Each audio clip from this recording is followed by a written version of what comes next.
სამოქალაქო საზოგადოების ორგანიზაციების მიერ დოკუმენტირების პროცესმა გამოავლინა, რომ წამებას და არასათანადო მოპყრობის სხვა ფორმებს ჰქონდა სისტემური და ფართომასშტაბიანი ხასიათი.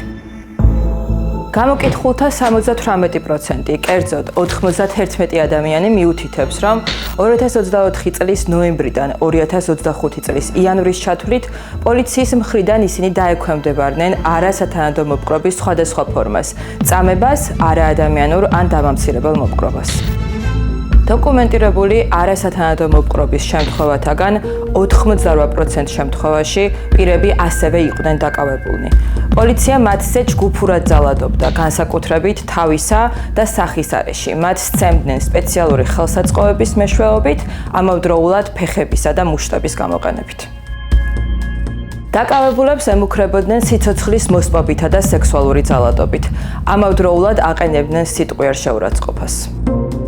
ძალადობა კიდევ უფრო ინტენსიური ხდებოდა პოლიციის კორდონს მიღმა მედია საშუალებებისგან მოშორებით.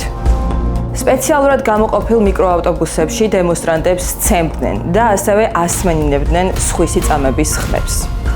დაკავებულთა მიმართ ძალადობა გრძელდებოდა ტრანსპორტირების დროს და პოლიციის განყოფილებებშიც, სადაც მათ ემუქრებოდნენ გაუპატიურებით და ავიწროვებდნენ სექსუალურად. ძალადობას თან ახლდა ანტიევროპული რიტორიკა, რითაც ისინი ცდილობდნენ დაემცირებინათ დემონსტრანტები. დოკუმენტირებული შემთხვევები ადასტურებს, რომ ძალადობას არ ჰქონდა ინდივიდუალური გადაცდომის ხასიათი, არამედ ის იყო სისტემური და ორგანიზებული, რომელიც მიზნად ისახავდა მოქალაქეთა დაშინებას და პროტესტის ჩახშობას.